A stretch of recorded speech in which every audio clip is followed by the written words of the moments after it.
¿Cuál fue su clase hoy día? De vacunas, doctor. Ah, ya, de vacunas. Perfecto. Muy bien.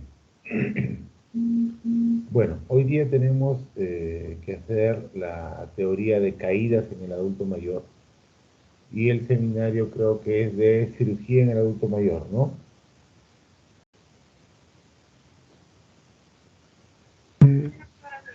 Sí, amarillito,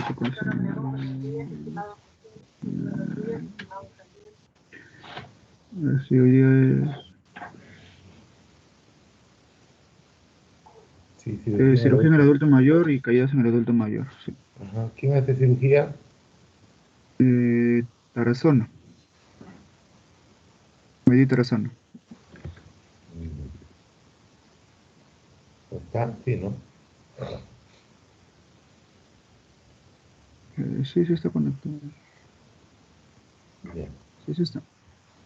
Bueno, entonces vamos a empezar. Caídas junto con trastorno de la marcha son uno de los grandes síndromes geriátricos que tenemos. ¿Y por qué tiene tanta importancia el síndrome de caídas con trastorno de la marcha? Tiene mucha importancia porque cuando un adulto mayor cae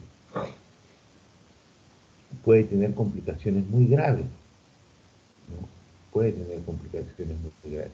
Puede que la primera caída no tenga ningún tipo de fractura, no tenga nada, pero siempre queda un síndrome post-caída, no queda ese temor de volver a caer, ¿no? Sobre todo más en los adultos mayores, en los viejos viejos, como dicen los americanos, en los old, sobre todo en ellos, ¿no? Que después de una caída tienen demasiado temor, ya va a haber trastornos eh, más evidentes a la hora de que realice la marcha y todas esas cosas, ¿no? Pero, ¿por qué tanta importancia este síndrome? Porque cuando un adulto mayor cae puede ocurrir complicaciones muy severas como las fracturas, los traumatismos encefalocranianos, ¿no? Las hemorragias subaracnoideas postraumáticas, los hematomas subdurales, que son los más frecuentes en el adulto mayor, ¿no? Entonces, esas situaciones podría agravar al paciente. Dado, por ejemplo, que si en nuestro sistema de salud eh, una fractura de cadera en un adulto mayor, eh, sin temor a equivocarme, un gran porcentaje de ellos van a fallecer, porque nuestro sistema no está preparado para poder dar soporte adecuado a estos pacientes. Por ejemplo, un paciente que sufre fractura de cadera, para nosotros es una emergencia traumatológica y ese paciente debe operarse dentro de las primeras 72 horas. Y dentro de las 48 horas ese paciente debe estar iniciando ya su terapia física, ¿no? Para poder volver para poder volver a integrarlo a la sociedad, a que no se vuelva dependiente, ¿no? Porque si no actuamos de esa forma, si no actuamos rápidamente, estos pacientes fácilmente se vuelven dependientes. Ya todo creo que tenemos el concepto claro de que son actividades básicas de la vida diaria, actividades instrumentales. Ya todos tienen claro lo que es fragilidad, por ejemplo, ¿no? Si yo tengo un paciente frágil, ¿no? Que ya no me hace las actividades instrumentales, pero todavía me hace algunas actividades básicas, come solo, camina, ¿qué te digo? Camina del sillón a su cama, del sillón a la mesa, del sillón al baño, bueno, sube escaleras con ayuda. Todavía es autovalente el paciente, ¿no? Porque puede bañarse solito, come solito, pero estos pacientes son frágiles. Son ellos sometidos a cualquier situación de estrés, se van a, se van a volver dependientes. Entonces, si tenemos un adulto mayor así, imagínense, se fractura la cadera, y no actuamos rápidamente dentro de las primeras 72 horas, sino como actualmente hace nuestro sistema de salud, espera 15, 20, 30 días para operarlo, ¿no? Uno, porque no hay cama; dos, porque no hay el equipo; tres, porque no llega la ortesis, ¿no? Este, o porque durante el proceso hospitalario, como es tan prolongado, se infectó, ¿no? Entonces, todas esas cosas, todas esas cosas eh, hacen que nuestros pacientes en nuestro país que tienen una fractura cadera fallezcan la gran mayoría, ¿no? Porque no se actúa adecuadamente, no tenemos la capacidad para actuar inmediatamente frente a esta emergencia traumatológica, ¿no? Lo que pasa es que a veces se prolonga la hospitalización, 15 días, 20 días, ¿no? Y ese pacientito, como lo tenemos así frágil, basta una semana que esté postrado para que ya no vuelva a levantarse, ¿no? ¿Cómo vamos a recuperar ese paciente frágil que estuvo acostado 20 días, más la cirugía, 20 días más? Ese paciente ya no vuelve a caminar, ese paciente sale postrado. Hemos invertido tiempo en cama, hemos invertido tiempo en la cirugía, hemos invertido dinero en la prótesis, ¿no? Entonces,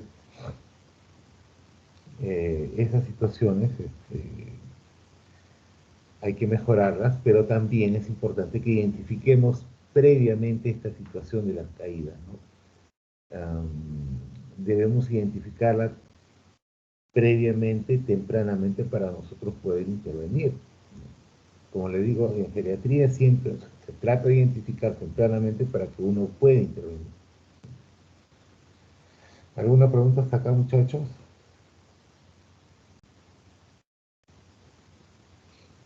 Y la otra complicación grave son los hematomas subdurales, que a veces son quirúrgicos, a veces son pequeños, cuando son grandes, y hay desplegamiento de la masa cerebral, de la línea media de la masa cerebral, bueno, ahí tienen que traer cirugía.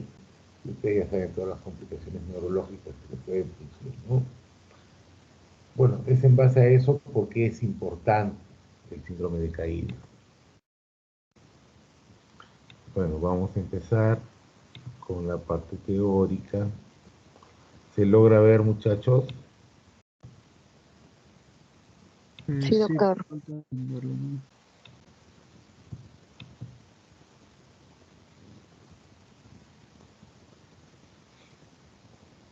Sí se ve, ¿no?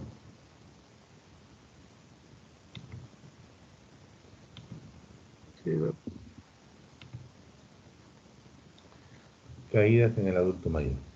Vale. ¿Qué dice la teoría? ¿No? La OMS define caídas como la consecuencia de cualquier acontecimiento que precipita al paciente al suelo, contra su voluntad. Esa es la definición de caída.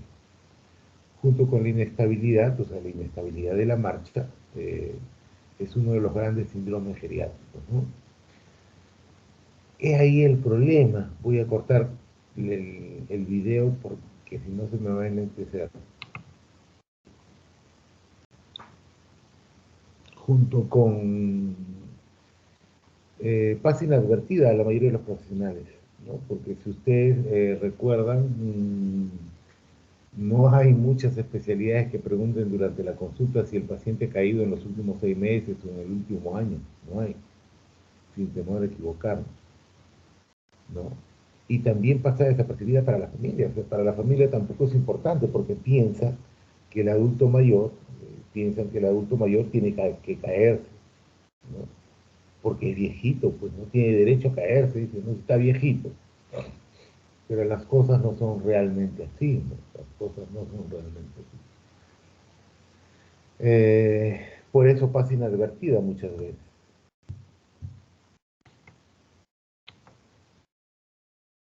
¿Son frecuentes en el adulto mayor? Claro que son frecuentes en el adulto mayor, ¿no? Por múltiples causas, ya vamos a ver más adelante por qué se producen, pero sí es frecuente en el adulto mayor. Asociado con inestabilidad en la marcha, es un indicador de fragilidad. Entonces, definitivamente es un indicador de fragilidad.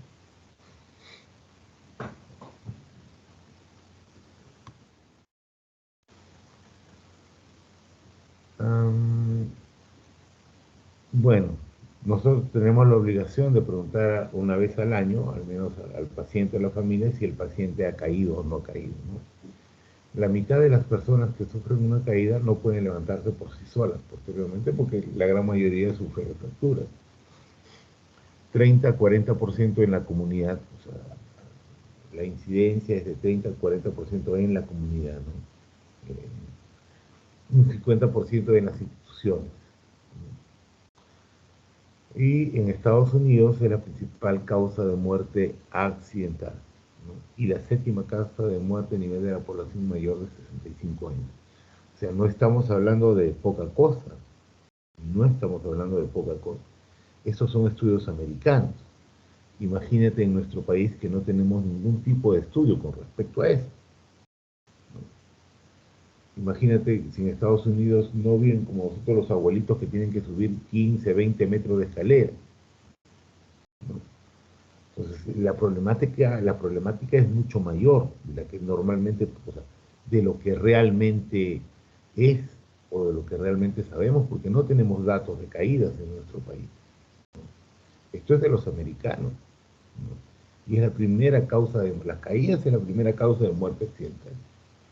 Y la séptima causa de muerte en la población mayor de 65 años.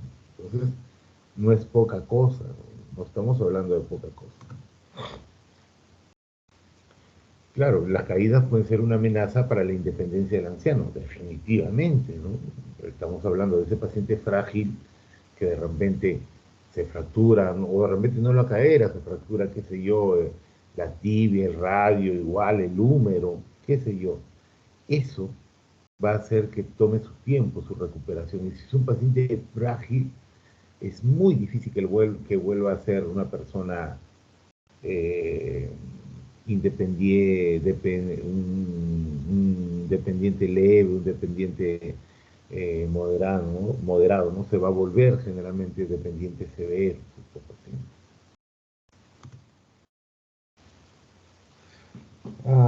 El mejor predictor de una caída es una caída previa. El adulto mayor que cayó tiene alto riesgo de caer nuevamente. Usualmente es multifactorial. En lo que respecta a caídas, las caídas no solamente hay un factor asociado, hay múltiples factores, ¿no? Por eso que se dice que es multifactorial. Puede ser de origen cardíaco, de origen neurológico, de origen eh, eh, muscular, puede ser de origen, qué sé yo, por deterioración neurosensorial. Hay múltiples factores, ¿no?, que van a producir las caídas, ¿no? Y cuando producen las caídas no solamente es, es por un solo factor, hay múltiples factores. Y también tenemos que darnos cuenta aquí que hay interacción entre los factores intrínsecos propios de la persona en sí, factores extrínsecos, ¿no?, que están fuera, en el ambiente, y los factores situacionales, ¿no? O sea, son tres factores que se relacionan entre sí, ¿no? El intrínseco propio de la persona, el extrínseco, que es el medio ambiente, la asociación de lo que yo convivo con el medio ambiente, y los situacionales, ¿no? Dentro de los factores intrínsecos tenemos alteraciones médicas y neuropsiquiátricas, ¿no? Problemas propios de la persona, ¿no? Alteraciones médicas, por ejemplo, un paciente que sea un fibrilador, por ejemplo, o un paciente que tenga un bloqueo, o que tenga una bradicardia sintomática, ¿no? Hay algunos abuelitos que su corazón late a 30, 35, 40 por minuto, ¿no? Entonces esos adultos mayores van a caer, ¿no? Se sincopean y caen. Entonces esos abuelitos van a necesitar, pues, un marcapaso, ¿no? Neuropsiquiátricas, neurológicas, por ejemplo, los pacientes con Parkinson. Muchas veces los pacientes de Parkinson, antes de debutar con los movimientos involuntarios que presentan ese movimiento clásico que se ve en las manos, muchas veces debutan con trastornos de la marcha, Muchas veces debutan con trastorno de la marcha, ¿no? Tienen una marcha más rígida, ¿no? Son esos pacientitos que parecen un soldadito de plomo y van caminando, ¿no? Daño visual y auditivo, lógico, ¿no? Si el abuelito no ve bien, pues tiene alto riesgo de caerse, ¿no? Problemas auditivos, ¿no? Problemas del oído medio, síndrome vertiginoso, todas estas cosas, ¿no? Alteraciones de la función neuromuscular, la marcha y los reflejos posturales, ¿no? Eh, Hay múltiples enfermedades crónicas que pueden producir estas situaciones, como por ejemplo la diabetes. Acuérdense que la diabetes hace bajar de peso a los adultos, no solamente a los adultos mayores, sino también a los pacientes jóvenes. Y básicamente es dependiente de masa muscular. Hay alteración también a nivel de los vasoreceptores, a nivel de los vasoreceptores de la marcha, ¿no? Que produce las neuropatías, ¿no? Secundaria a las neuropatías. Y los factores extrínsecos están los medicamentos, ¿no? Un ejemplo claro de esto son, por ejemplo, los medicamentos que producen hipotensión, los medicamentos que producen somnolencia. A veces, muchas veces los adultos mayores van a la consulta y preguntan, pues, o el familiar dice, no, mi papá no duerme toda la noche, está despierto, doctor, toda la noche. ¿No? Y entonces el médico que evalúa, lo primero que hace, le da una benzodiazepina para que el abuelito duerma, ¿no? Pero no hay ni siquiera un poquito de, ¿cómo les puedo decir?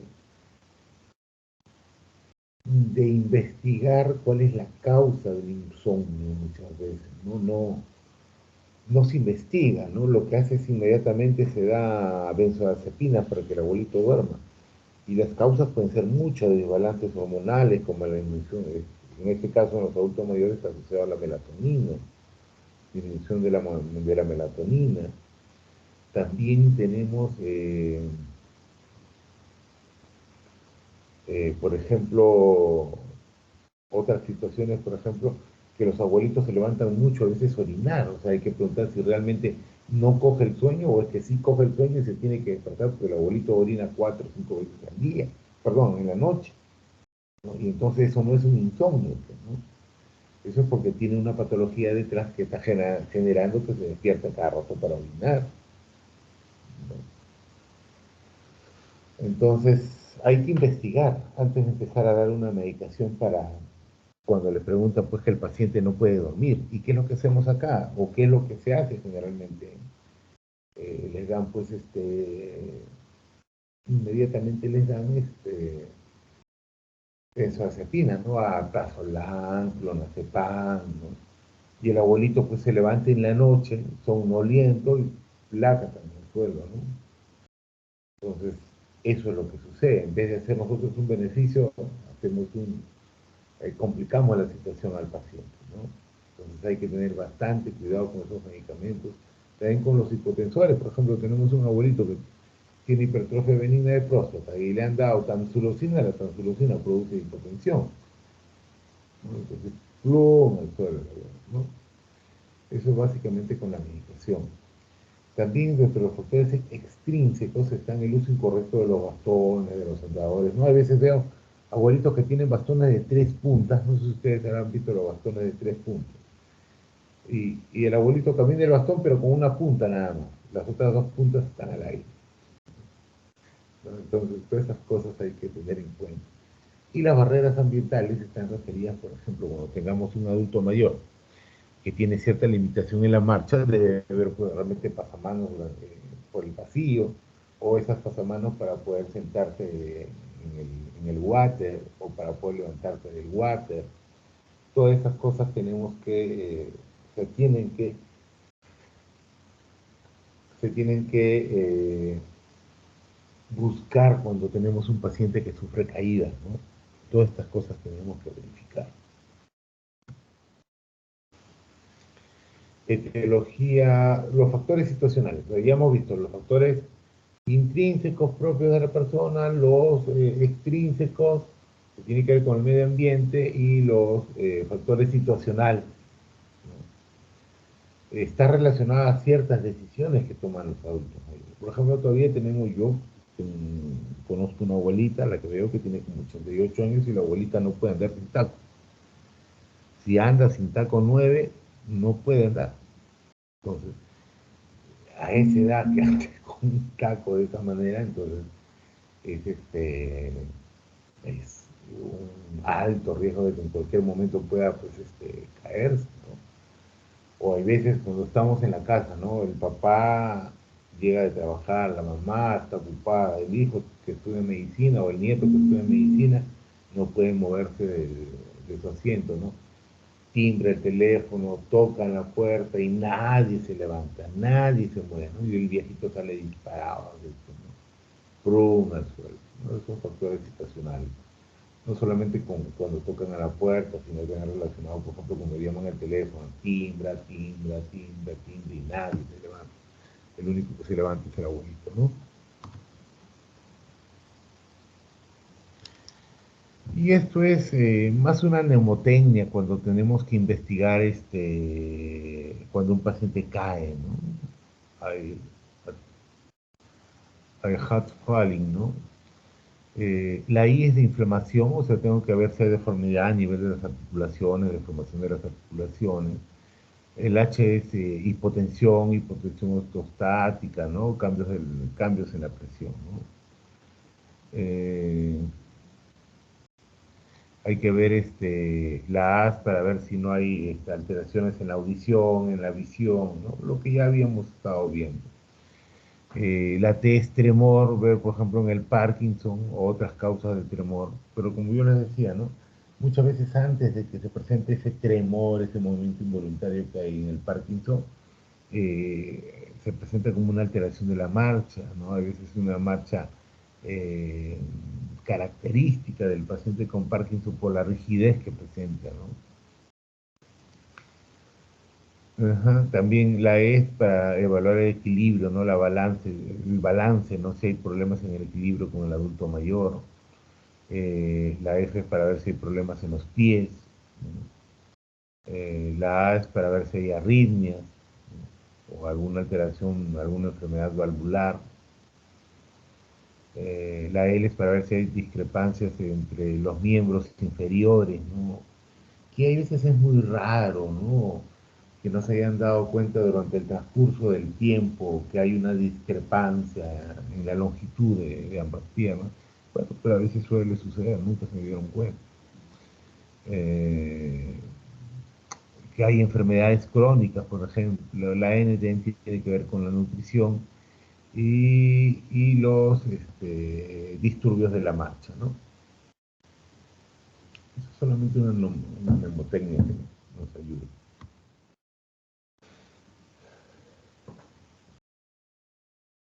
¿Alguna pregunta hasta acá?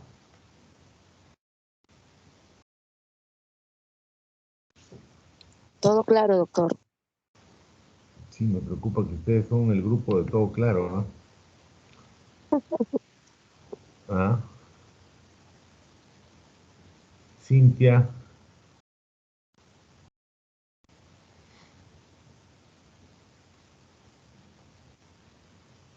Cintia, ahí está. Ya ves, solamente creo que estamos dos, tres nomás. Grecia,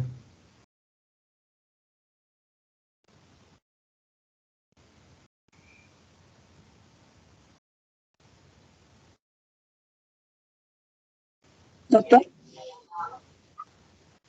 ¿alguna pregunta? ¿Algo que no esté claro?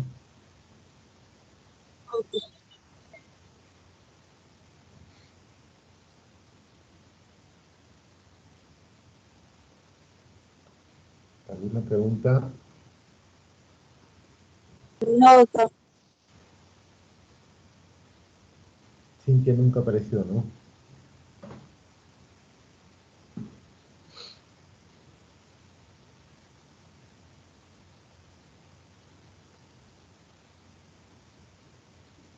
Brian, ¿alguna pregunta? Doctor, de lo que mencionó, ¿cuál sería es decir, con respecto a la inflamación, hipotensión, nutrición? Claro, Es la decir, hipotensión puede, o sea, puede haber hipotensión ortostática, hipotensión por medicación, ¿no? Acuérdate, no, la tansulosina pero, puede producir pero de hipotensión, los los todos, ¿cuál opioides. sería Ah, el, cuál sería el más importante? ¿O tendríamos que evaluar igual todos? claro, que tienes que ver, pues, o sea, tu evaluación va a estar de acuerdo a lo que tú encuentres en la historia clínica con tu paciente, ¿no? Si te dice, tomo tansulosina porque tengo hipertrofia prostática y tomo clonazepam porque me dio el médico cuando le dije que no podía dormir, ahí tienes que sopesar, ¿no? Tienes que tú sopesar, o sea, no es quién te produce más, sino es la respuesta que te da el paciente a la hora de ingerir la medicación, ¿no? Entonces, si le quitas, la tansulosina, primero tienes que ver si realmente la tansulosina le está produciendo la hipotensión, porque no a todos produce hipotensión. O tienes que evaluar esa parte. Y el peso que le vas a dar a cada uno de ellos va a ser dependiendo de la respuesta que presente el paciente. ¿Sí? Ah, ya, doctor, gracias.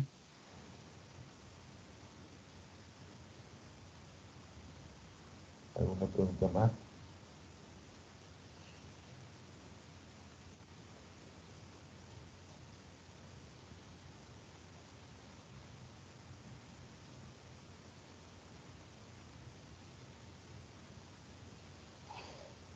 Bueno, continuamos.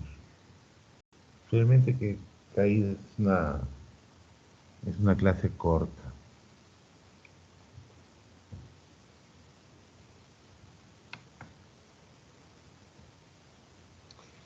Bueno, ¿cuáles son las causas de caída? Ya habíamos dicho que habían causas cardiológicas, neurológicas, osteomusculares, medicamentosas, ¿no? Y acá están todas, bueno, resumidas no podemos decirlo, pero están citadas, ¿no?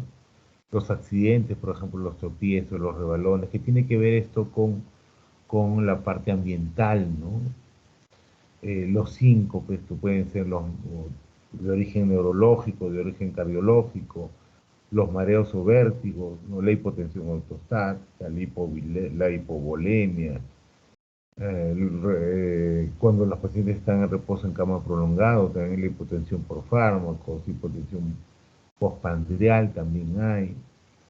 Y dentro de los farmacológicos, los antihipertensivos, los antidepresivos, los sedantes, los hipnóticos, los hipoglicemiantes, el alcohol mismo. Y bueno, a las enfermedades agudas de cualquier tipo, ¿no? Que te puedan producir pues caídas, ¿no? Las cardiopatías, las arritmias, las valvulopatías, ¿no?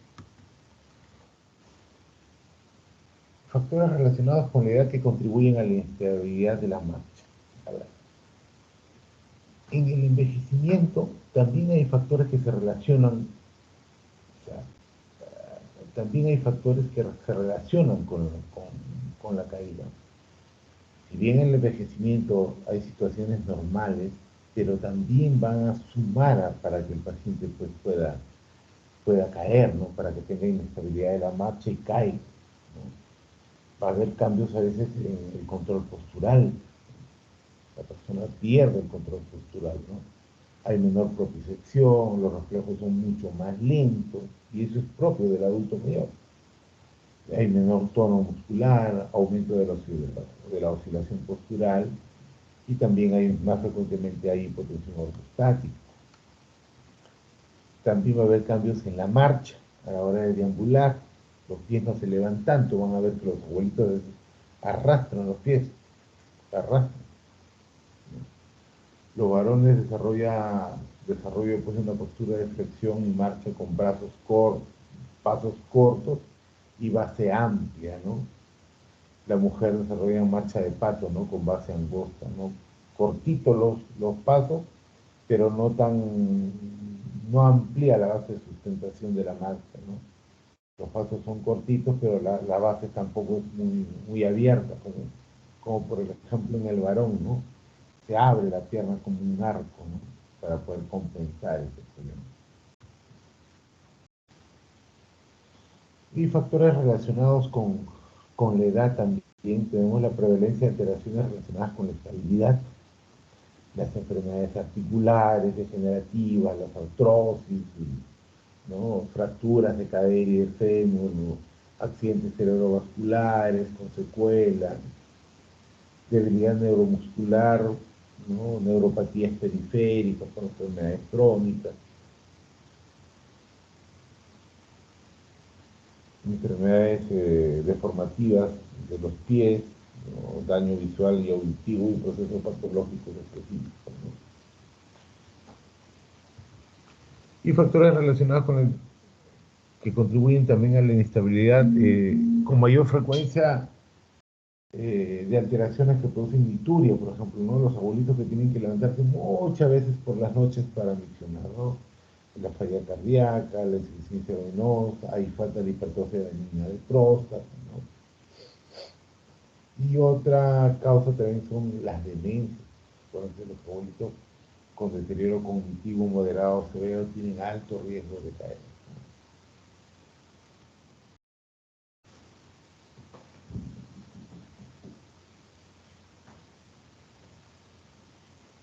A ver, con respecto a la parte ambiental, ¿no? ¿Cuáles son los peligros ambientales frecuentes? Los mobiliarios viejos, a veces inestables que tenemos en la casa, las camas o los inodoros que son de alturas inadecuadas. Yo no sé por qué las camas a veces para un viejito pues buscan la cama más alta, ¿no? Debemos buscar la cama más baja que esté pegada al suelo, ¿no? La falta de disponibilidad de barreras de sujeción, o sea, en la casa a veces tenemos un abuelito que camina con la red justa, tiene dificultad para la marcha, debemos de poner, por ejemplo, por donde él anda, generalmente por los pasillos, debemos colocarle una barrita de sujeción, ¿no? Los escalones están no uniformes y las barandas inadecuadas, las alfombras, los tapetes desgastados, todas estas cosas son peligros ambientales, ¿no? Iluminación inadecuada, ¿no? A veces por ahorrar la luz, apagan todos los focos, ¿no? Todas estas cosas hay que ver.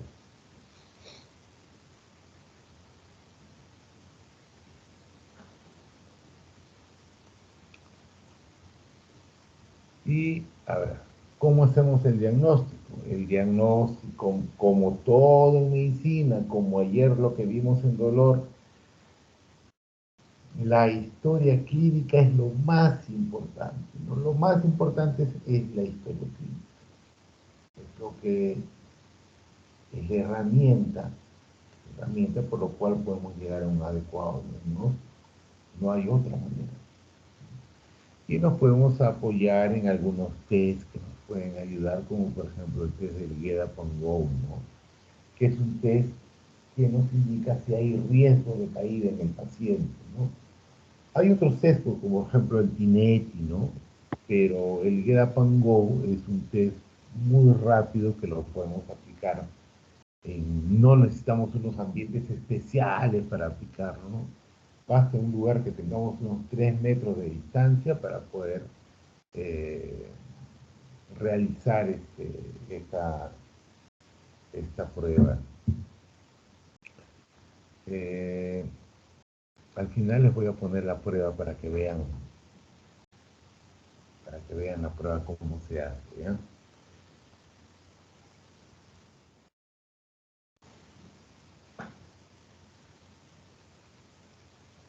Bueno, esto es para explicarles, ¿no?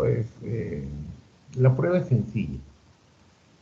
Ponemos una silla, de esa silla contamos 3 metros, ponemos un cono a los 3 metros, sentamos al paciente, le pedimos que el paciente se levante y camine esos 3 metros, gire por el cono, vuelva nuevamente a la silla y se siente. Nosotros medimos el tiempo de ese recorrido, ¿no? El tiempo de ese recorrido. Si es menor de 10, ese paciente no tiene riesgo de caída. Pero si es mayor de 10, sí hay riesgo de caída. Y conforme va aumentando, el riesgo de caída puede ser leve, mediano o mayor, ¿no? Entonces es un test bastante sencillo que nos ayuda a determinar que este paciente tiene riesgo de caída. es sencillo, fácil de usar, ¿no?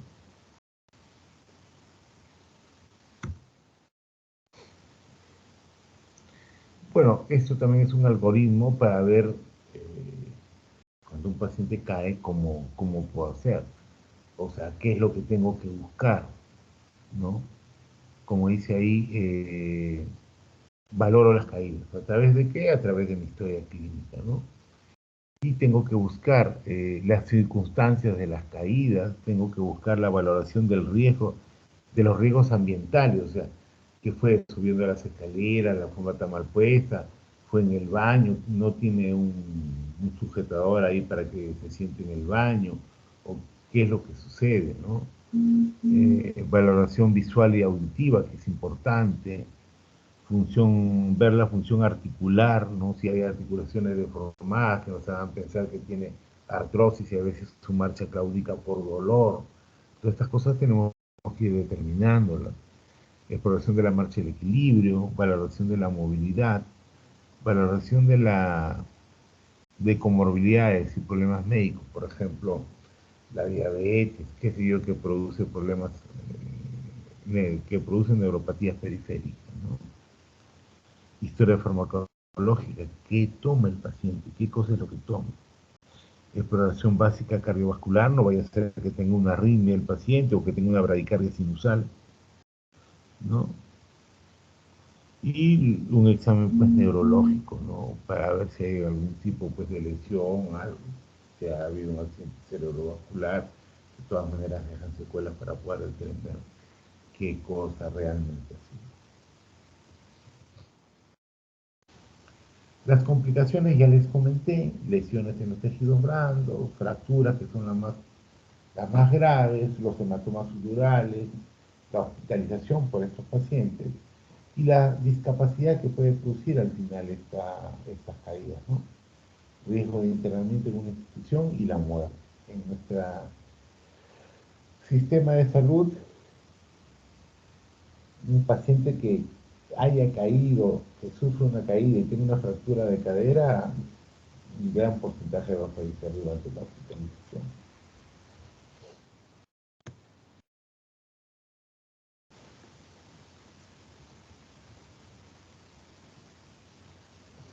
Las lesiones, otra complicación, ¿no? Las lesiones por caída son causa del 5% de las hospitalizaciones en el adulto mayor, ¿no? Debido a que muchos de los pacientes que sufren caídas son frágiles y tienen déficit de las actividades básicas de la vida diaria, ¿no? Pérdida de la confianza y miedo a una nueva caída, ¿no? O sea, ese es el síndrome de poscaída, ¿no? Aquellos pacientitos que están caminando con la rejusta, plum, al suelo, y de ahí no quieren parar. Y no es porque no puedan, es porque tienen mucho temor, ¿sí?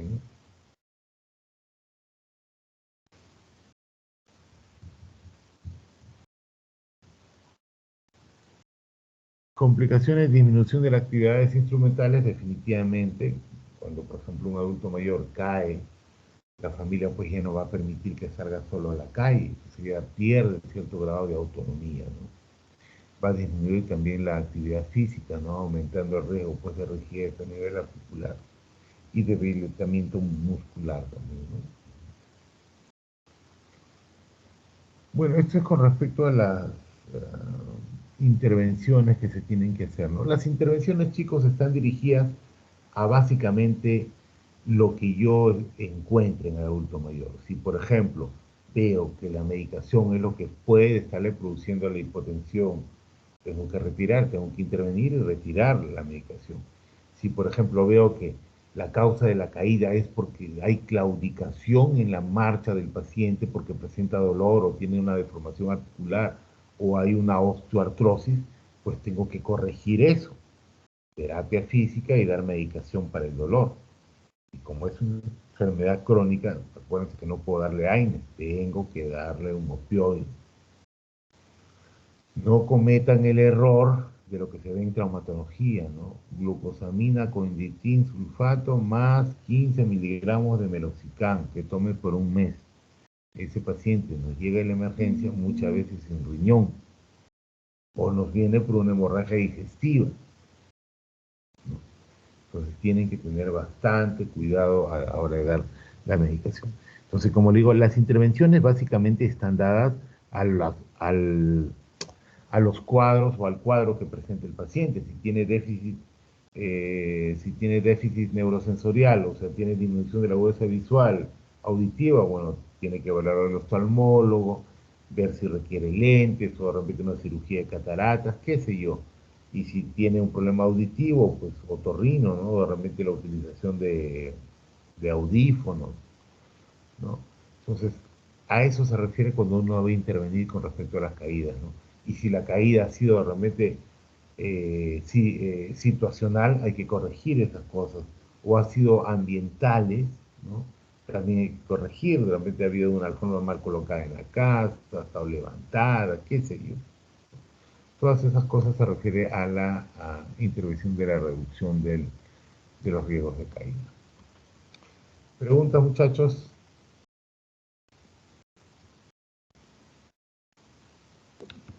Doctor, una pregunta. Doctor, yo tengo una pregunta. Sí.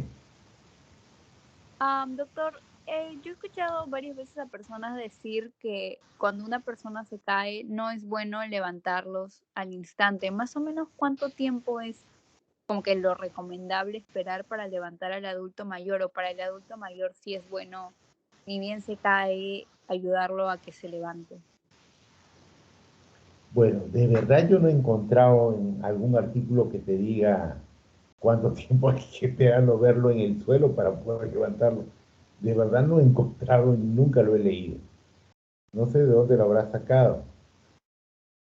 Pero no hay un tiempo. Y imagínate si es un abuelito que se tequeó, no voy a estar mirándolo y que está tequeado el abuelo y se vaya a estar ahogando el adulto mayor, ¿no? Tengo que buscar una posición de colocarlo para que no se produzca eso.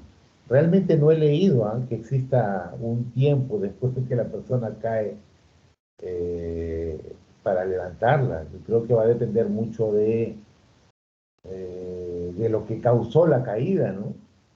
A ver si es un abuelito que tuvo un accidente cerebrovascular o tuvo un DBC porque tenía su arritmia e hizo una cardioembolia, tengo que actuar, ¿no? O un paciente que hace un infarto de miocardio y cae, tenemos que actuar inmediatamente, o sea, no podemos esperar. Otra cosa es que actuemos con cuidado, por ejemplo, si estamos pensando pues que tiene que ha sufrido una caída y se ha lesionado, que te digo, la columna, ¿no? Que hay que tener muchísimo cuidado a la hora de movilizarlo, ¿no?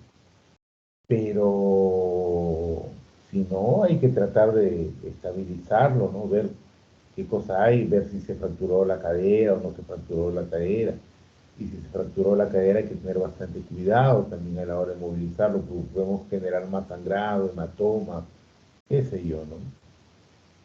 Sí, pero Gracias, doctor. no he visto. ¿Dónde has leído? No, siempre he escuchado a las personas que cuando alguien se cae dice, no, todavía no lo muevas. Es como así en la vida cotidiana. Muchas veces he escuchado eso. Bueno, tú estás igualito que cuando dice Cerú, que decía la gente del pueblo que cuando te cae un rayo, todo el mundo tiene que seguir caminando, porque si te miran ya no te levantas. ¿Ah? No hay un tiempo, de verdad. Yo nunca he leído que hay un tiempo. No. ¿Preguntas, muchachos? Doctor, buenos días. Quería preguntarle sobre las escalas de valoración de caídas. ¿Están implementadas en los hospitales? Lamentablemente no. Lamentablemente no. Hubo un esfuerzo, yo me acuerdo cuando yo era residente, hubo un esfuerzo para poder implementar el BGI en las historias clínicas del Ministerio de Salud. Y se logró, hicieron un BGI en una historia clínica para que sean evaluados en el primer nivel de atención.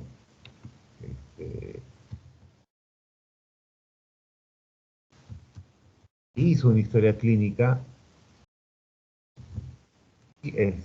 lo malo es que nadie lo utiliza. Nadie lo utiliza. Hay una historia clínica a nivel de los centros de salud, donde se evalúa, por ejemplo, actividades básicas de la vida diaria, creo que está CATS, está las instrumentales, creo que está Lawton y Brody, Pfeiffer está en la mental, y el Yesabash de 5 preguntas está también ahí. Pero lo que sí no he visto es para ver riesgo de caída, creo que no está. Esa ficha nunca lo utilizaron, se lo hizo en el ministerio y bueno, lo hicieron pues los geriatras con los médicos de familia y nunca lo hicieron. Creo yo porque no tuvieron la suficiente capacidad de poder hacer sentir a la gente del primer nivel de atención que esa es una herramienta útil y que la utilicen, ¿no? Porque es muy distinto que la hagan pues los genios de la geriatría, ¿no? a que tú la asumas como un instrumento, como una herramienta tuya, ¿no? Yo creo que ahí faltó un poco más de, no sé, coordinaciones con los primeros niveles, ir a trabajar con los primeros niveles de atención, con los centros de salud, con los puestos de salud, e indicarles cuál es la importancia de todo, de la valoración de estas cosas, porque si no le explicas al que va a utilizarlo, va a suceder esto. Ustedes cuando vayan a hacer su serum, les aseguro, revisen en sus almacenes. Cuando ustedes hagan su serum, revisen en sus almacenes de sus postas de salud y les apuesto que van a encontrar esa hoja de valoración integral del adulto mayor almacenada, cuantísimas hojas que nunca las han utilizado. Pero creo que el principal problema es ese, ¿no? El que el primer nivel nunca lo adoptó como suyo. Uno, porque nunca le explicaron tampoco que era importante, ¿no? Acuérdense que en esa época antes no se llevaba geriatría en el pregrado. Entonces no, tampoco tenían por qué saber los médicos de aquella época, ¿no? Entonces, sí hay ligeros avances, pero que no se han podido consolidar en el tiempo y han quedado pues rezagadas ahí en un almacén, ¿no? ¿Alguna pregunta más?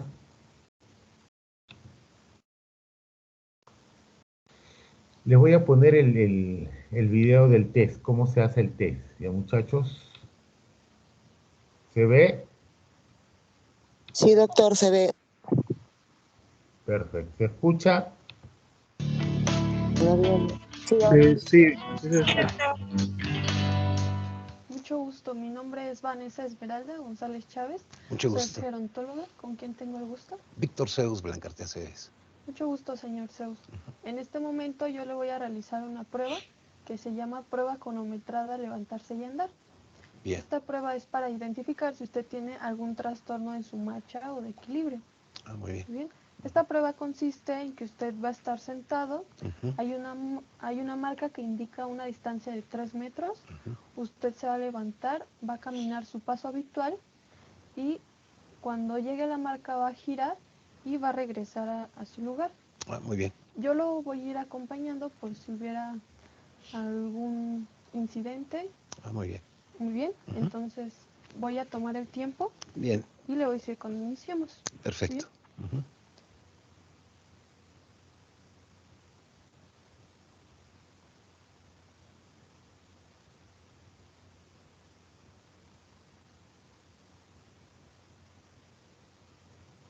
Iniciamos.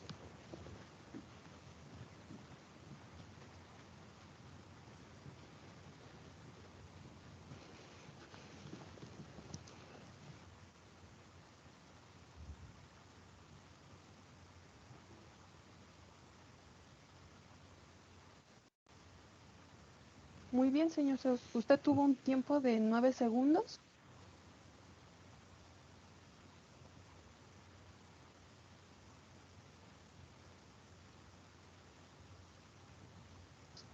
Y esto nos indica que está en un rango normal, no tiene ningún trastorno al momento de la marcha y equilibrio. Muy bien. Entonces, este sería el término de la prueba. ¿Tiene alguna duda o pregunta? No, ninguna. Pues muchas gracias. Al contrario, sí. Hasta luego. Muchas gracias.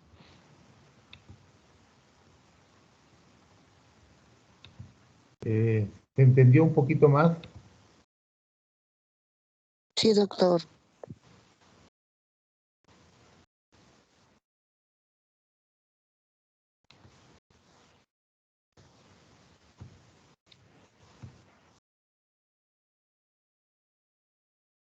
A ver, yo sé que ustedes son expertos hablando inglés. Yo creo que no van a tener problema. Este video también es bastante específico. Lo malo que no tiene traducción. ¿Se escucha? Ponga ¿Se play. escucha? Ahora sí. Ahora sí.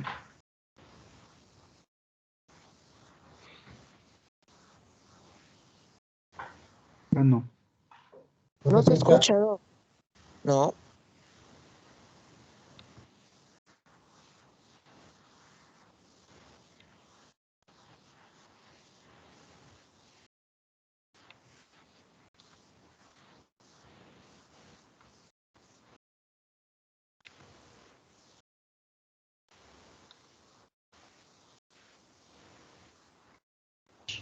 Or just a mobile phone with a ¿Se timer. escucha? Sí. Ahora sí.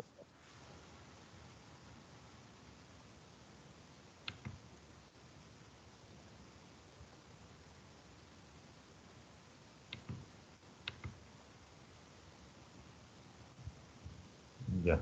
Test of functional mobility and balance. The great thing about Timed Up and Go is it can be done in a clinic or in your own home. You just need a friend to be with you when you do it. So what you need to do for the test is that you need a chair approximately 46 centimeters Bueno, height. ahí le está explicando, With ¿no? Lo que arms or tiene que without caminar arms, that básicamente, doesn't ¿no? really matter in this case. You just need a space about 3 meters long.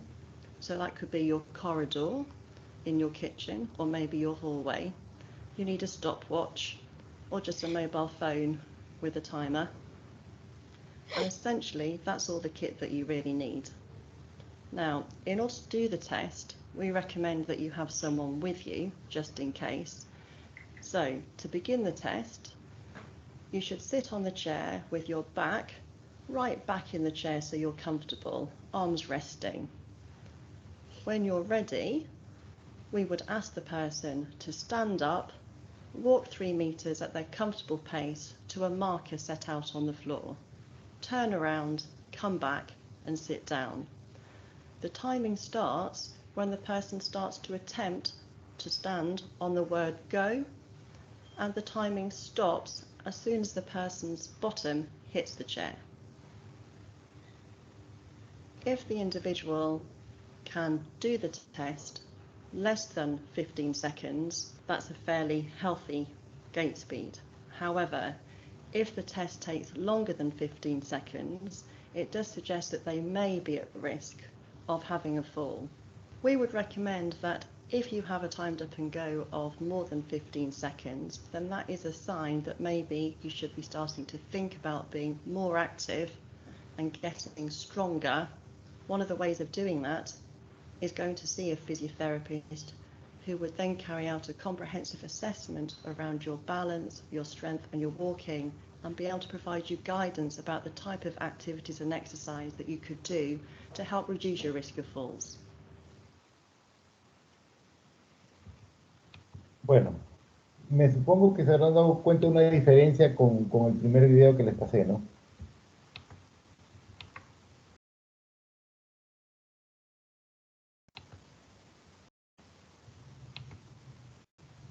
Hola. Sí, doctor. Dice 15 segundos esta vez. Ajá.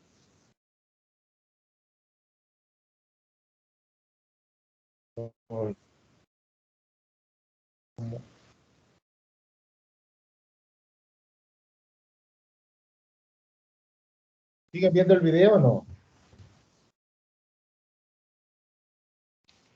Ya no, doctor, se fue. Sí, pues cuando ustedes lean van a encontrar así diversas publicaciones, ¿no? Pero realmente, mire, si ustedes se dan cuenta con el primer video era menor de 10, normal.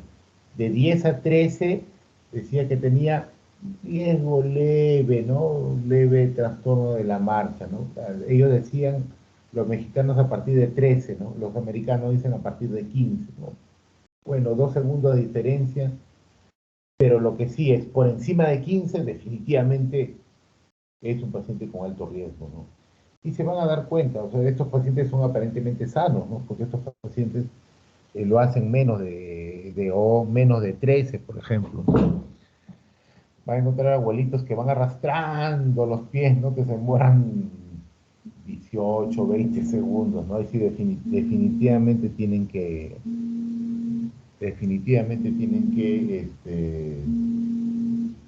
tienen que buscar la causa que está produciendo eso, ¿no? ¿Alguna pregunta hasta acá, muchachos?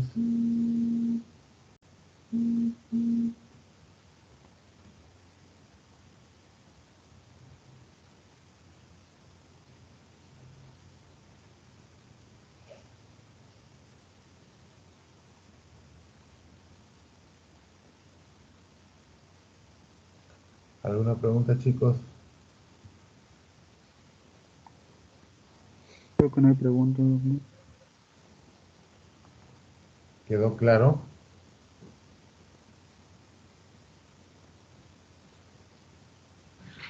Sí, doctor.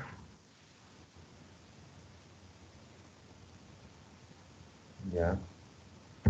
No hay preguntas. Seminario. Sí, doctor, ahora comparte la pantalla. 20 minutos.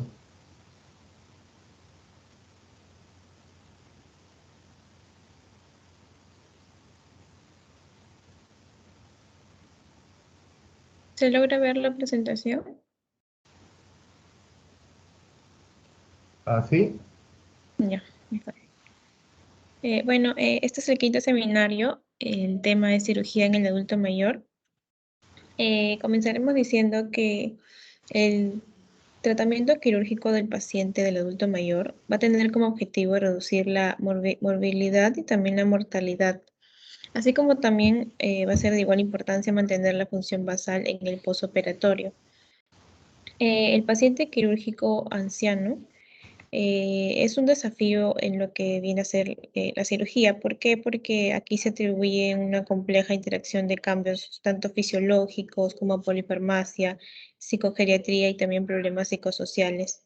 En comparación a los pacientes jóvenes, los adultos mayores tienen más mortalidad perioperatoria, especialmente en cirugías de urgencia, por lo que aquí es necesario establecer medidas tanto de evaluación como manejos perioperatorios. En el Perú, las personas de 60 años a más representan aproximadamente el 12% de la población total y las operaciones en este grupo de pacientes van a representar el 23% de todos los procedimientos quirúrgicos. Entonces, el número de personas mayores que se someten a cirugía está aumentando a un ritmo más rápido que la proporción de personas mayores en la población general. Muchos pacientes quirúrgicos de edad avanzada están expuestos a un alto riesgo de morbilidad y también mortalidad cuando se someten a una cirugía, ya sea electiva o de emergencia. El riesgo quirúrgico del paciente va a depender del tipo de cirugía al que va a ser sometido. Eh, bueno, antes de comentar esto, las cirugías más frecuentes dentro de este grupo etario van a ser las digestivas, las urológicas y las traumatológicas. Bueno, en los pacientes mayores de 60 años, las cirugías más frecuentes, como comenté, son las digestivas, urológicas y traumatológicas, y dentro de estas van a destacar por su alta frecuencia la de resección transuteral de la próstata, hernia inguinal, colectomía, el reemplazo electivo de cadera, cirugía de cataratas y también la colecistectomía. Los adultos mayores van a presentar mayor mortalidad posoperatoria en comparación a los pacientes más jóvenes en un mismo tipo de cirugía, y estas van a ser mayor cuando la cirugía es de urgencia. Sin embargo, las cirugías que se realicen con mayor frecuencia van a tener baja mortalidad menor al 2%, como son las urológicas, dentro de estas teniendo la cirugía prostática por hiperplasia o un carcinoma, y las oculares. como por ejemplo una implantación de lentes intraoculares por cataratas. Dentro del riesgo intermedio vamos a tener a la cirugía traumatológica, como una artroplastía por fractura de cadera. Y los procedimientos quirúrgicos que van a conllevar mayor riesgo van a ser las cirugías vasculares, abdominales y torácicas, como por ejemplo una implantación de marcapasos o una amputación de causa vascular. Entonces, en general, la cirugía vascular tiene un mayor riesgo perioperatorio por las múltiples comorbilidades que van a presentar estos pacientes adultos mayores. Hay un caso particular con respecto a la colecistectomía, donde la mortalidad aquí va a aumentar el doble durante los primeros 30 días post cirugía en pacientes que sean mayores de 80 años. Acá hay un plano general de los cambios fisiológicos del envejecimiento y sus efectos en el ambiente perioperatorio. En el aspecto general, van a haber disminución tanto de la masa muscular como de la termorregulación, los cuales van a producir cambios en el volumen de distribución, el síndrome de fragilidad, mayor riesgo a la toxicidad de fármacos y una menor recuperación funcional. Al nivel de la piel, van a ver que hay menor repitalización, menor vasculatura dérmica, lo cual va a alargar el tiempo de curación de heridas. En el nivel cardiovascular van a ver una mayor rigidez vascular, ventricular, lo cual va a repercutir en lo que viene a ser hipertensión, una hipertrofia ventricular. La frecuencia cardíaca máxima va a estar disminuida. Hay mayor prevalencia de patologías coronarias, lo cual induce que haya mayor casos de isquemia cardíaca. También hay degeneración del sistema excitoconductor, lo cual aumenta la sensibilidad a los cambios de volumen. A nivel pulmonar, la elasticidad pulmonar está disminuida, lo que conlleva a un mayor riesgo de falla ventilatoria, y también la rigidez de la pared torácica está aumentada, la protección de la vía aérea va a estar disminuida. Ambos van a aumentar el riesgo de una posible aspiración. A nivel renal, el número de nefronas está disminuida, hay mayor alteración del volumen y también electrolitos, y también hay mayor alteración a nivel vesical y próstata. Estos, como repercuten con un mayor riesgo de sobrecarga de volumen, menor clearance renal y mayor riesgo de retención urinaria y también de infecciones. A nivel inmune, la función inmune va a estar disminuida, lo que me va a tener, lo que va a traducirse como una mayor exposición a infecciones. A nivel hepático, hay disminución del flujo sanguíneo y también del metabolismo. Va a haber mayor riesgo aquí de isquemia. Y a nivel endocrino, hay mayor resistencia a la insulina y una menor secreción de insulina, lo cual se puede traducir como una hiperglicemia. Comenzaremos con el riesgo geriátrico preoperatorio. Luego finalmente hablaremos del manejo posoperatorio. Dentro del riesgo geriátrico preoperatorio vamos a tener primero la anamnesis y el examen físico. La valoración aquí preoperatoria del adulto mayor debe basarse tanto en la historia clínica como en el examen físico.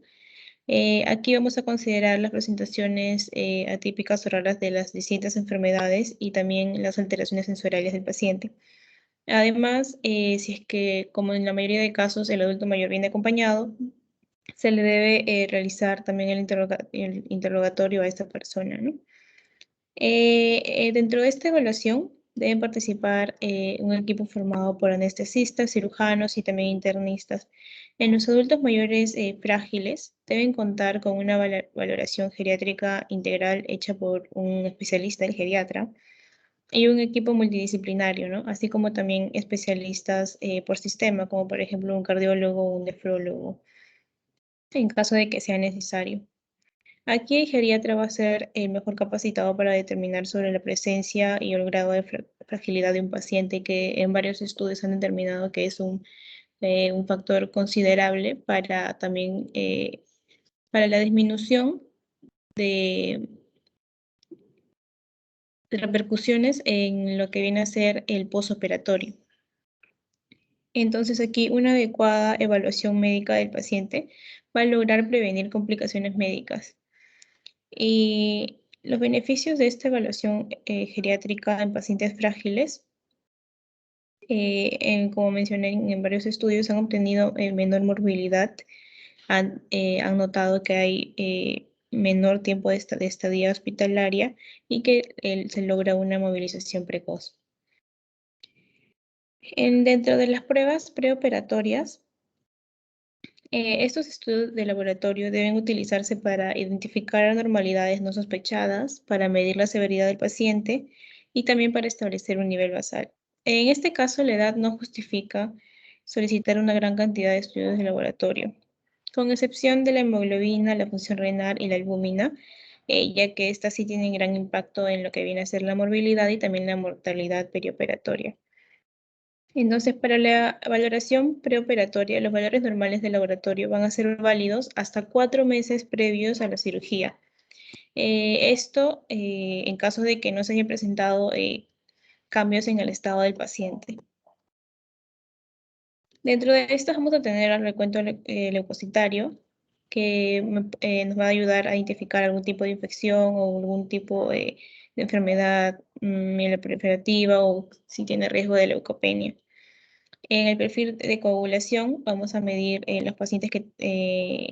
los tipos de coagulación en los pacientes que tengan, por ejemplo, antecedentes de hemorragia o que consuman medicamentos que alteren la coagulación, o si es que han sido sometidos a diálisis o tienen desnutrición o enfermedad hepática, ¿no? Aquí va a ser obligatorio este perfil de coagulación en pacientes que van a ser sometidos a cirugía arterial, cardíaca, a una neuroquirúrgica, ortopédica o una oncológica.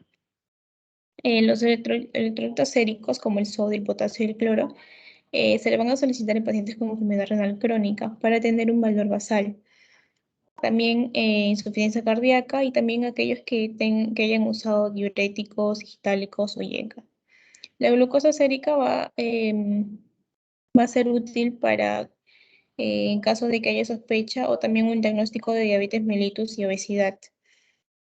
El examen general de orina, estos van a solicitarse en aquellos que tengan sospecha de infección urinaria o quizás también un diagnóstico de diabetes o los cuales vayan a ser sometidos a una cirugía urogenital.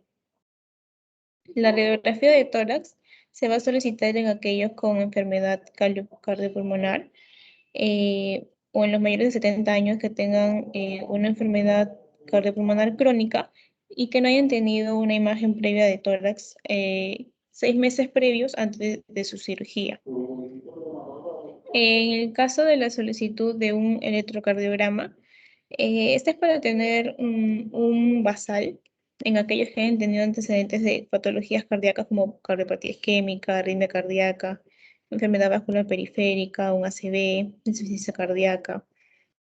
Y también si es que se le va a realizar cirugías que sean vasculares o que sean de riesgo intermedio como una traumatológica. Las pruebas de función pulmonar, estas solamente se van a solicitar en aquellos que hayan tenido antecedentes de disnea mal caracterizada o que tengan también intolerancia al ejercicio de un origen incierto, ya sea cardíaco o pulmonar. En las pruebas cardíacas de estrés no invasivas, esto se va a considerar en aquellos que tengan factores de riesgo cardiovascular, pobre capacidad funcional y que sean sometidos a cirugía vascular o también de riesgo intermedio.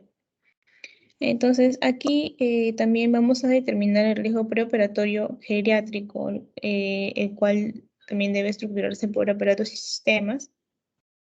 Y también incluirá la evaluación del estado nutricional, funcionalidad, fragilidad, caídas, neurocognitivo también. Entonces vamos a tener el riesgo cardíaco, el pulmonar, renal, gastrointestinal, endocrinológico, hematológico, anestésico y también geriátrico. Comenzamos con el riesgo cardíaco. Como sabemos, la enfermedad cardiovascular aquí es una comorbilidad con mayor prevalencia en los adultos mayores sometidos a cualquier cirugía general. En los pacientes mayores de 70 años, la mortalidad va a ser superior en los primeros 6 meses después de haber sido sometidos a una cirugía. La evaluación de este riesgo cardíaco no va a diferir en un adulto mayor a la de un adulto joven. Aquí el uso de betabloqueadores solamente debe considerarse en pacientes de alto riesgo sometidos a cirugía que a la vez también tengan un riesgo elevado, y en las estatinas en pacientes de alto riesgo, considerando también aquí los efectos adversos musculares y también hepáticos. Esta estratificación de riesgo proporciona una buena indicación de la necesidad de la evaluación cardíaca, el tratamiento farmacológico y la evaluación del riesgo de eventos cardíacos. El grupo de alto riesgo se compone, como podemos ver en el cuadro, de intervenciones vasculares importantes como cirugía aórtica, vascular mayor o una cirugía vascular periférica. En la categoría de riesgo intermedio, el riesgo también va a depender de la magnitud, la duración, la ubicación, la pérdida de sangre, o si hay los cambios de líquidos también relacionados con cada procedimiento específico, ¿no? Ya sea un procedimiento abdominal a nivel de la carótida, entre otros. En la categoría de bajo riesgo, el riesgo cardíaco va a ser insignificante, como vemos menos de 1%, a menos que estén presentes factores de riesgo fuertes específicos ya del paciente, ¿no? Dentro de esto vamos a tener procedimientos quirúrgicos como a nivel mamario, dental, endocrino, ocular. Las complicaciones a nivel pulmonar en mayores de 65 años van a estar cerca del 40%, y su presencia va a predecir mortalidad. Por ejemplo, los pacientes cuando tienen atelectasia, neumonía. Conocer aquí los factores de riesgo para desarrollar complicaciones pulmonares como una neumopatía crónica o un riesgo anestésico nos va a permitir darnos cuenta de forma temprana las estrategias preoperatorias para poder prevenir esto. Como por ejemplo la suspensión del consumo de tabaco o ejercicios respiratorios.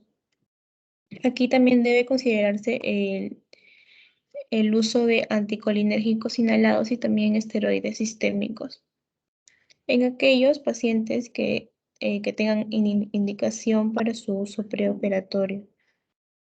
En el riesgo renal, conocemos que la disminución de la tasa de filtrado glomerular que se dé a partir de los 40 años va a estar disminuida.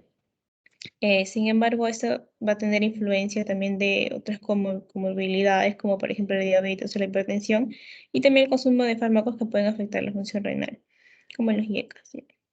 En los mayores de 70 años, la alteración de la función renal es un factor de riesgo de mortalidad postoperatoria en los 6 meses siguientes de la cirugía.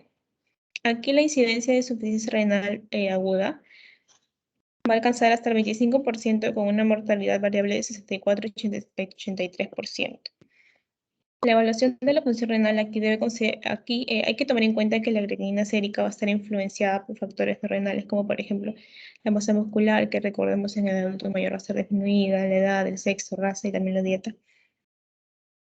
De acuerdo con la Fundación Nacional del Riñón, la estimación de la tasa de filtrado glomerular con la fórmula de Cockcroft-Gault a la fórmula MDRD son los mejores indicadores de la función renal al considerar los parámetros no renales.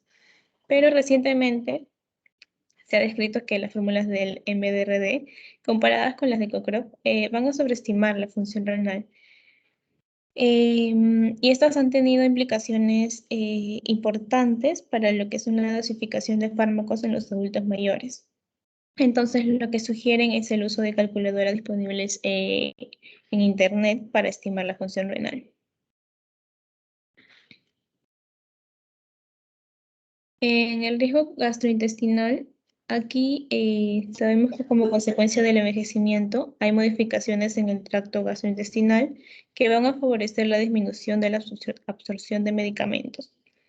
Entonces, la disminución de la motilidad del colon va a favorecer la constipación en el adulto mayor y su prevalencia está alrededor del 50%.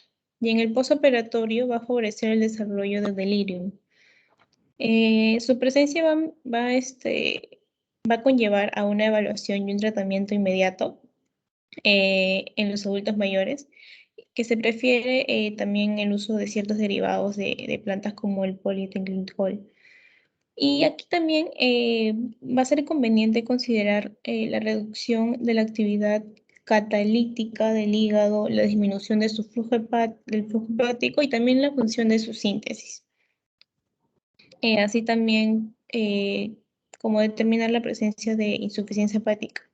¿Para qué? Para poder realizar un ajuste farmacológico de aquellos medicamentos que tengan metabolismo a nivel hepático.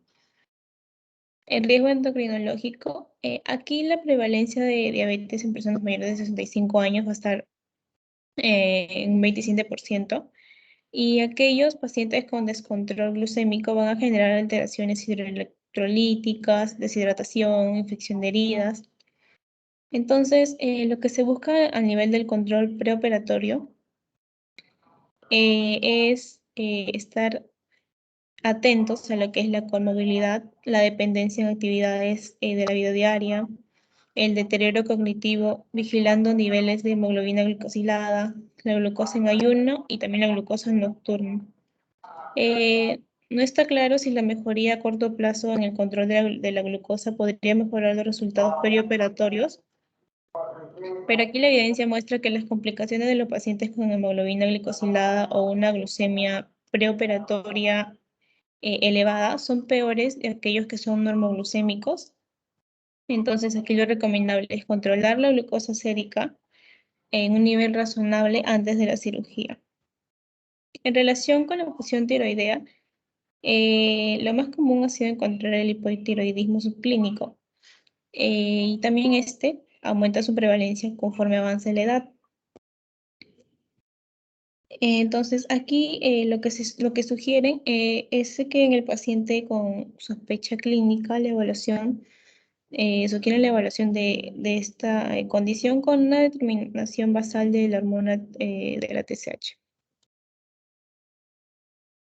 En cuanto al riesgo hematológico, aquí va a ser importante considerar medidas para la prevención de fenómenos tromboembólicos cuando no haya una contraindicación para su uso. Y también disminuir la viscosidad sanguínea a través de flebotomías o hemodilución. En el adulto mayor, el uso de antiagregantes plaquetarios es elevado, dada la prevalencia de enfermedad cardiovascular que estos presentan. La medición aquí del tiempo de sangrado va a permitir identificar alteraciones en la función plaquetaria. En consecuencia, también el soporte transfuncional para limitar el retraso en la cirugía. Las complicaciones cardiovasculares perioperatorias en pacientes quirúrgicos de edad avanzada, de alto riesgo, con enfermedad cardiovascular conocida, son muy raras, pero una vez que ocurre la letalidad es muy alta, mientras que las complicaciones hemorrágicas perioperatorias son más frecuentes, pero su letalidad es extremadamente baja. Hay muy poca evidencia sobre el manejo perioperatorio de pacientes que tengan policitemia, pero siempre se debe buscar el apoyo de un hematólogo en estos casos. Los patrones de interrupción de tratamiento crónico con ácido acetilsalicílico antes de una cirugía no cardíaca no son predictivos de complicaciones perioperatorias, ni cardiovasculares ni hemorrágicas. También se ha demostrado que el manejo quirúrgico temprano menor de 48 horas de pacientes con fractura de cadera con uso de clopidogrel no incrementa la mortalidad ni el sangrado perioperatorio. La determinación del INR va a permitir la corrección también de factores de coagulación con el uso de plasma fresco congelado en aquellos que consuman antagonistas orales de la vitamina K. En los pacientes que usen anticoagulantes orales directos, estos van a suspender su consumo en cirugías electivas al menos 24 horas antes de la cirugía con bajo riesgo de hemorragia y de 48 a 96 horas antes de cirugías con alto riesgo de hemorragia. En cuanto al riesgo anestésico, en los adultos mayores los efectos sedantes y también analgésicos deseados se van a alcanzar con dosis más bajas en comparación de los pacientes jóvenes. Y los efectos secundarios depresivos hemodinámicos de estos anestésicos van a ser mucho más pronunciados y mucho más obvios. Para reducir el riesgo de colapso circulatorio, aquí se debe titular cuidadosamente los anestésicos y también esperar la respuesta con paciencia. La dosis aquí de agentes bloqueantes neuromusculares raramente se debe reducir para la intubación, pero la duración de la acción de estos va a ser prolongada y también difícil de predecir. Por lo tanto, lo que se recomienda es la monitorización neuromuscular perioperatoria. Previo a la cirugía debe estudiarse el tipo de anestesia a utilizar y en caso de utilizar anestesia regional puede usarse sola o en combinación con sedación o anestesia también general. Los cambios degenerativos aquí a nivel de la columna vertebral pueden causar ciertas dificultades para encontrar el espacio epidural o también el subaracnoideo. La farmacodinámica y la farmacocinética en el adulto mayor es muy variable individualmente, ¿no? En cada persona, por lo que aquí el uso de anestesia general lo va a hacer muy sensibles a los fármacos anestésicos y también tienen mecanismos compensatorios menos eficaces para hacer frente a los efectos secundarios cardiovasculares, como por ejemplo vasodilatación y disminución de la contractibilidad miocárdica. Además, la anestesia profunda aumenta el riesgo de delirium postoperatorio y este debe evitarse. También tiene riesgo de sobredosis con agentes intravenosos e inhalados. Entonces, lo que se recomienda es el uso de agentes de acción corta, reducción de la dosis relacionada con la edad y evaluar repetidamente el nivel de conciencia porque el continuo desde la sedación ligera hasta la anestesia profunda es mucho más corto. En el riesgo geriátrico, adicional a la evaluación peritoria en el adulto mayor, hay que considerar el estado nutricional, la funcionalidad, la fragilidad, el estado neurocognitivo y también la polifarmacia. El estado nutricional, la prevalencia de desnutrición en la población geriátrica va a ser muy variable, pero este va a incrementar el riesgo para un desarrollo de, por ejemplo, neumonías o una intubación prolongada, una cicatrización deficiente de heridas o sepsis. El índice de masa corporal aquí no va a ser útil para identificar desnutrición, pero también se han desarrollado otras herramientas, como por ejemplo el examen mínimo nutricional, el MNA, que va a ser el más utilizado, aceptado y validado para poder identificar riesgo nutricional y también desnutrición. Este tiene ventaja porque aquí no se requieren estudios de laboratorio y se identifica desnutrición antes de encontrar modificaciones bioquímicas de desnutrición. También la circunferencia de la pantorrilla ha demostrado ser útil como un marcador del estado nutricional. Y la implementación de esta evaluación nutricional en el preoperatorio sí tiene un impacto en la disminución de la morbilidad y también de la mortalidad. El IMC, si bien es cierto, no era útil para identificar desnutrición, sí va a ser útil para poder identificar obesidad, lo cual sí es un factor de mal pronóstico de complicaciones postoperatorias. En cuanto a la funcionalidad, la dependencia en actividades de la vida diaria se va a considerar un predictor de mal pronóstico postquirúrgico y también un incremento de riesgo quirúrgico.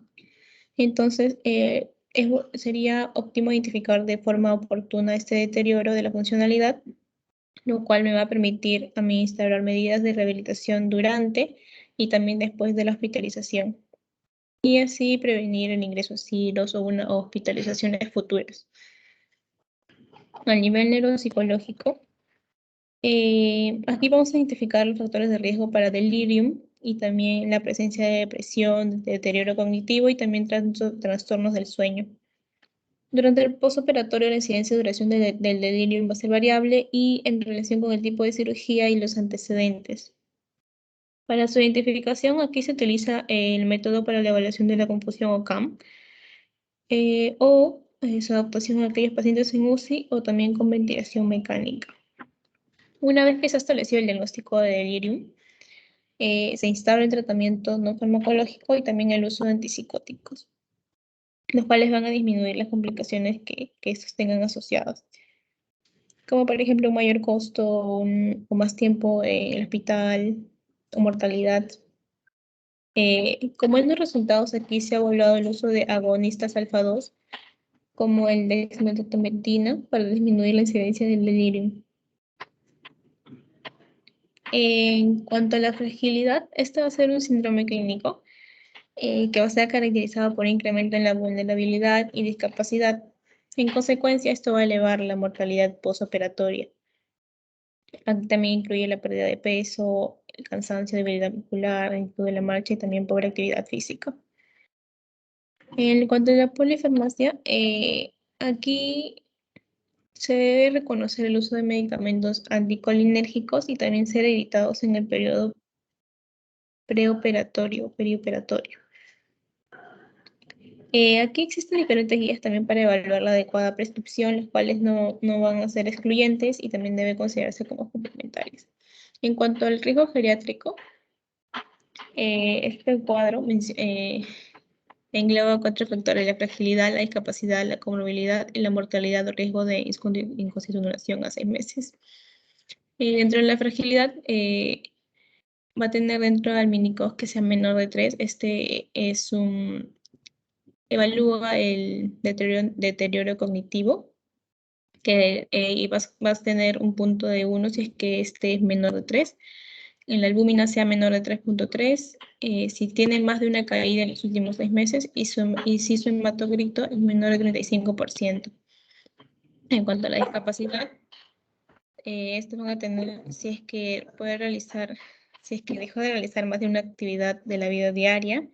Y en cuanto a la comorbilidad, esto va a ser mayor de 3 considerando el índice de Charlton. Este índice está en base a comorbilidades como por ejemplo en cuanto a enfermedades cardíacas pulmonares, todo esto dentro de un solo campo considerado como un puntaje de 1 y el máximo es hasta 6. En el cuidado postoperatorio vamos a tener tanto el manejo del dolor, la movilización precoz, los catéteres y el delirio postoperatorio. En el manejo del dolor, aquí frecuentemente lo que se va a tratar es el dolor en los adultos mayores por temor a las reacciones adversas a los medicamentos usados, lo cual sí puede acarrear el desarrollo de múltiples complicaciones, también como el delirio o como el inmovilismo. Entonces aquí va a ser de vital importancia que esta prescripción analgésica sea adecuada tanto en el tipo de drogas como también en las dosis empleadas y en los tiempos de administración. En cuanto a la movilización precoz, en el adulto mayor la movilización debe ser lo más precoz posible, evitando así muchas complicaciones que van a alterar la capacidad cardíaca o aeróbica, también las alteraciones en los receptores, o también sarcopenia, osteoporosis, entre otros. En caso de que no se pueda realizar una movilización óptima, se debe recurrir al equipo multidisciplinario, ¿no? Un fisiatra, un kinesiólogo, un terapeuta ocupacional, para así minimizar riesgos y maximizar la recuperación. En el caso de los catéteres, la presencia de una sonda urinaria se va a relacionar con infecciones, delirium y también postración, por lo que debe ser retirada lo más antes posible, idealmente al día siguiente de la cirugía. Si hay temor de retención urinaria, se debe plantear la conveniencia de hacer un cateterismo intermitente de forma transitoria. En el caso del delirium postoperatorio, este es un síndrome de aparición súbita que va a englobar una serie de síntomas y signos tanto cognitivos como conductuales. Y va a ser caracterizado por trastornos en la atención, en el nivel de conciencia y también por un pensamiento desorganizado. Se puede dividir en una forma hiperactiva, la cual va a estar caracterizada por agitación psicomotora, alucinaciones y también agresividad, y en un subtipo hipoactivo, donde va a predominar la lentitud psicomotora, el sopor y la bradipsiquia. Este último va a ser frecuentemente mal diagnosticado como un cuadro depresivo o también como simplemente sueño. Y también existe una presentación mixta, donde se alterna tanto la forma hiperactiva con la hipoactiva. La incidencia va a ser frecuente en el paciente adulto mayor, especialmente pasando los 80 años, y más si este ha tenido antecedente de demencia o de fragilidad. Entonces, el delirium es un marcador de mayor morbimortalidad, deterioro funcional, prolongación también de la hospitalización y una institucionalización posterior. Como ya se dijo, también muchas veces su diagnóstico es difícil y es pasado por alto, especialmente cuando está en su forma hipoactiva. Pero para esto existen varios criterios diagnósticos, siendo el más utilizado el del Manual del Diagnóstico y Estadístico de Trastornos Mentales, los cuales consideran 5 criterios.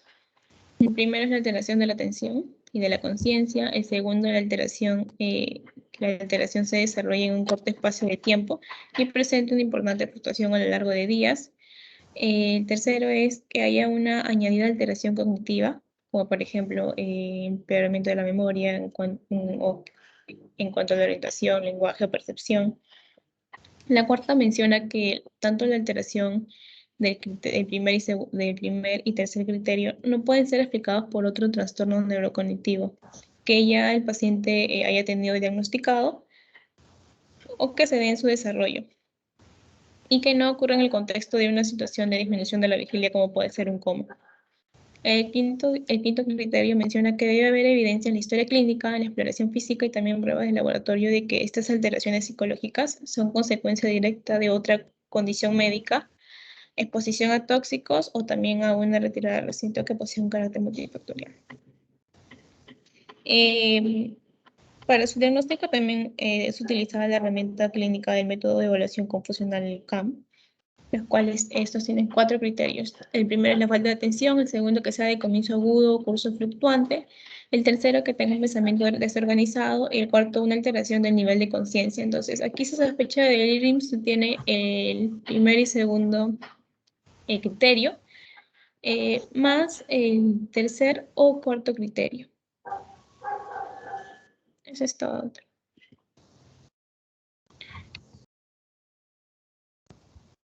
Muy bien. ¿Se me escucha? Sí, doctor. Sí, doctor. A ver, preguntas para su compañera. Ya sacaste tu presentación, ¿no? Sí, doctor. ¿No lo comparto? Ahí nada más, ya no te preocupes.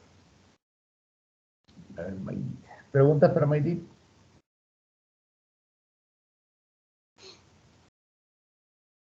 A ver.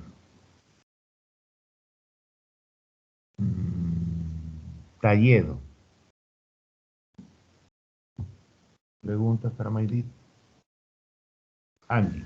Doctor. ¿Preguntas?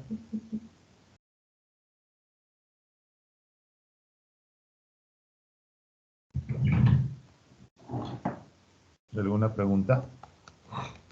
Hay un montón de preguntas.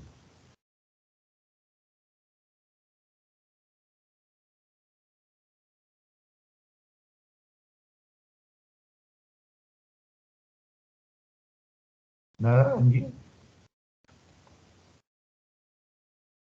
Cintia. Doctor, buenos días. Doctor, en caso de una paciente que vaya a ser intervenida por una fractura de cadera y recibe el anticoagulante subcutáneo, ¿cuánto tiempo hay que suspender el tratamiento para que ingrese a sala de operaciones? A ver, Maydi. Sí, doctor. La pregunta.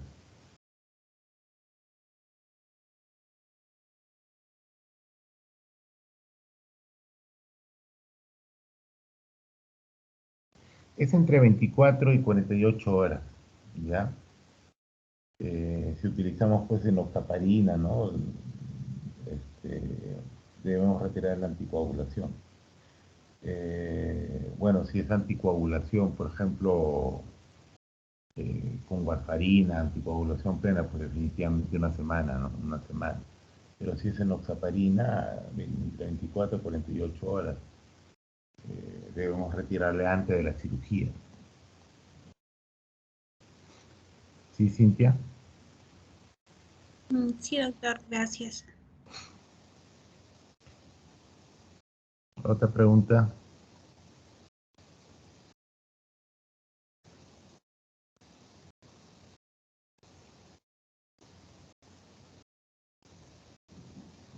Doctor, lo mismo ocurre con los pacientes que reciben tratamiento para diabetes. Perdón, para diabetes. ¿En qué Antes de sentido? ingresar a sala de operaciones, ¿cuánto tiempo hay que suspender sus medicamentos? Para el diabético no, bueno, solamente las horas que se requiera que no ingiera alimentos, ¿no? Pero de 6 a 8 horas, pero en el diabético no tendría por qué suspender su insulina, por ejemplo, o suspender sus hipoglicemiantes, ¿no? Salvo que sean por vía oral y los que normalmente se deja en NPO a las personas que van a entrar a cirugía, lo que dure el vaciamiento gástrico entre 6 a 8 horas, o el riesgo de aspirarse, ¿no? Básicamente, pero a ellos no les tienes que retirar, pues, ¿no?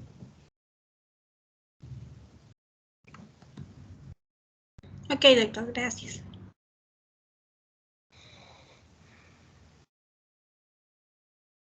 Javier, preguntas para Maidit. Quería preguntarle si tenemos un paciente adulto mayor con uso de beta bloqueantes, si supongamos que el paciente toma en exceso, ¿cuál sería el manejo adecuado, doctor? Perdón, no te entendí la pregunta. Si utiliza beta bloqueadores Beta y... bloqueante, beta bloquear, y supongamos que el paciente toma en exceso, ¿no? Sobrepasa la dosis recomendada. ¿Cuál sería el manejo más adecuado para este paciente? A ver, cuando le digo que pregunten a Maidit cosas relacionadas a su tema, que ella está abordando cirugía en el adulto mayor, eso sería una intoxicación por beta bloqueadores, ¿no? No.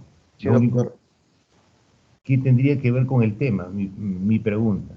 Ahí No, utilizaríamos sino que pasa que, brometratropina para elevarle nuevamente la frecuencia, pero preguntas claro, o relacionadas. sea, en un caso de cirugía, pongamos para los pacientes que tienen arritmias cardíacas, a veces se le da beta-bloqueantes, ¿no? Y si supongamos que en este caso se sobrepasa la dosis, ¿cuál sería el manejo más adecuado durante el acto quirúrgico? Es lo que me refiero más que todo. Los betabloqueadores que se utilizan, debemos utilizar betabloqueadores selectivos, ¿no? Como bisoprolol. Las dosis se deben utilizar dosis baja, ¿no? 2.5 miligramos cada 24 horas. Muy difícil que bloquees a un paciente con esas dosis. Si haces control de ritmo, sí.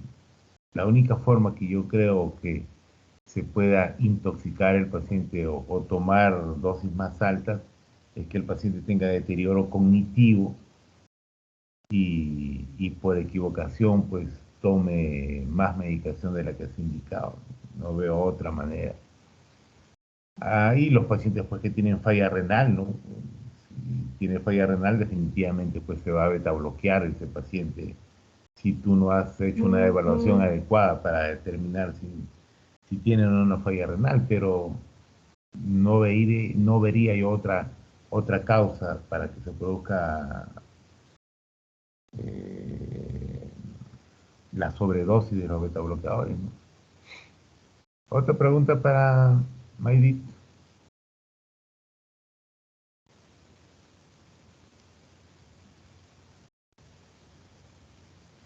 Pero hay cosas muy importantes ahí que ha dicho Javier. ¿Y cuáles son los riesgos que presentan los pacientes para hacer delirio postoperatorio? Que lo ha dicho bien claro Maidit ahí.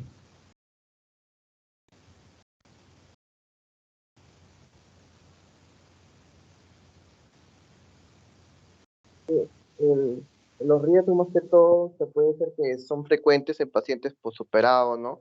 Puede ser por el mismo uso de la anestesia en este caso, y hay un riesgo elevado de que haga delirio en este paciente, ¿no?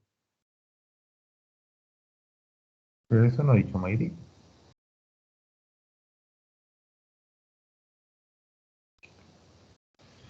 Ay, a ver. Si ustedes se dan cuenta, Maidit habló bastante sobre lo que es la valoración en el adulto mayor, ¿no? Igual como hacemos en una evaluación clínica, igual en estos pacientes que van a entrar a grandes cirugías, tenemos que hacer una valoración integral, tenemos que evaluar la parte clínica, la parte funcional, la parte emocional, la parte mental, la parte nutricional, para poder tomar una adecuada decisión. ¿Y esto por qué? porque hay muchos de los pacientes que son sometidos, no estamos hablando de los pacientes que van a entrar a cirugía de emergencia, que tienen otro tipo de manejo. Estamos hablando de pacientes que van a entrar a grandes cirugías, pero que van a ser cirugías programadas. Estamos sacando de este bolsón, estamos sacando a los pacientes que entran, a los pacientes adultos mayores que entran a cirugías de emergencia. Estamos hablando de los pacientes que van a hacer cirugías programadas, ¿no? Grandes cirugías programadas. Y hay algo que manifestó Maidit, donde refiere pues que es frecuente muchas veces también el delirium post-cirugía, ¿no? Postoperatorio. ¿Y por qué? Porque muchos de los adultos mayores, como no se hace una evaluación adecuada, no saben que tiene deterioro cognitivo. O que si tienen un deterioro cognitivo, probablemente por una demencia. Y estos pacientes tienen alto riesgo de hacer delirium en el postoperatorio. Pacientes que usan catéteres, ¿no? Que le ponen por mucho tiempo los catéteres por vías urinarias, ¿no? O sondas nasogástricas, cualquier tipo de cateterización también genera riesgo de que haga delirium postoperatorio. Pacientes con desnutrición, los pacientes desnutridos tienen alto riesgo también. Y así como dijo ella, la funcionabilidad, a menor capacidad funcional, también hay mayor riesgo de que hagan delirium, ¿no? Entonces, por eso se tiene que hacer igual una valoración integral de estos pacientes para cuando entran pues a una cirugía, ¿no? Muy aparte de su riesgo cardiológico, anestesiológico que lo hacen, ¿no? Básicamente eso.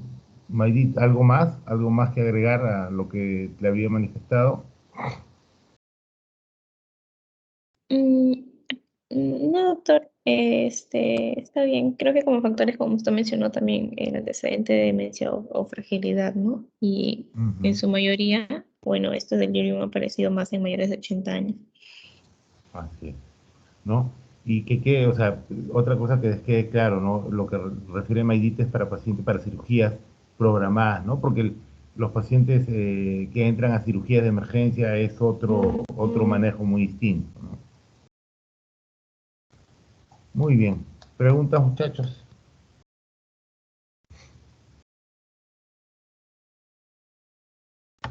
Ruth, ¿preguntas?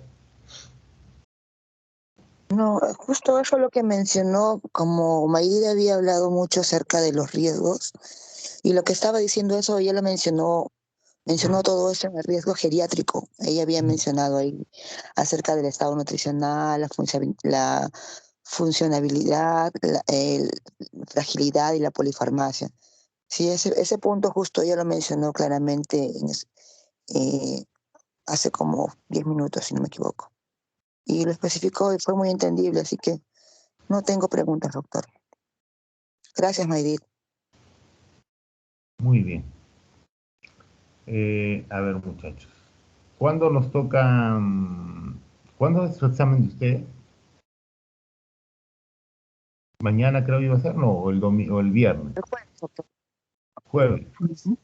¿Confirmado el jueves? Posiblemente se vaya para el domingo. Bien. ¿Cuándo nos toca demencia a nosotros?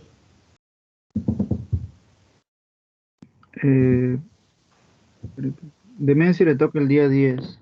El día 10. A ver, ¿qué día es? El viernes. Viernes.